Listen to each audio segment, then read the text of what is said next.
j'aurais été très intéressée, je serais très intéressée d'avoir un jour un débat avec vous sur l'industrie, parce que je suis dans une région sur l'industrie. L'industrie, ah oui, c'est un autre Parce sujet. que je suis dans une région, le Pas-de-Calais, dans le département du Pas-de-Calais, une région et un département fort industriel, et où on voit malheureusement nombre de grosses entreprises industrielles fermées actuellement. Et on sait évidemment que lorsqu'une entreprise industrielle ferme, eh bien, c'est plusieurs emplois qui disparaissent. Et c'est chez nous, évidemment, plus de pauvreté et de précarité. Mais pour l'instant, j'aimerais savoir ce que vous pensez de l'assurance, excusez-moi, de l'assurance chômage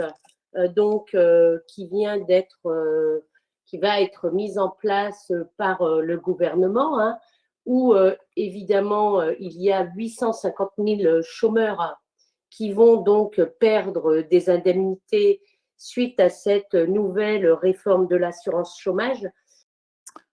Madame la sénatrice, vous avez évoqué les problèmes de l'industrie. Je vais peut-être ne pas les aborder parce que ça entraînerait une deuxième discussion peut-être longue. Mais je crois que la situation actuelle est une situation qui mérite d'être regardée avec attention. On était plutôt sur une courbe d'amélioration de la situation de l'industrie jusqu'en fin 2019, et il faut voir quelles vont être les conséquences de la crise actuelle, et j'espère qu'elles ne seront pas trop graves. Le gouvernement a mis en place un certain nombre de choses qui ont permis de passer l'année 2020 sans drame. Le problème, c'est que les véritables échéances, ce sont en 2021 et 2022. L'assurance chômage, je veux dire très franchement que j'ai un jugement assez négatif sur ce qui a été proposé en termes de réduction ou tout au moins de modification de la durée de cotisation pour bénéficier de l'assurance chômage. Il y a même eu un moment, l'assiette n'était plus la même. Je ne sais plus exactement où on en est actuellement, mais il y avait un problème d'assiette qui réduisait les allocations, et ça portait très largement pour ceux qui sont dans les situations les plus fragiles sur le plan de l'emploi.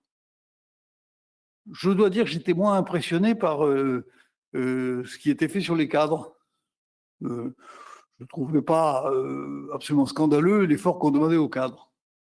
Mais sur les personnes qui sont dans des situations de grande précarité de l'emploi, avec des emplois qui se succèdent, avec des périodes de chômage, etc., le problème de la permittence mis à part est traité par le bonus-malus. J'ai trouvé que l'addition qu'on faisait payer aux gens qui étaient dans cette situation de précarité était trop forte.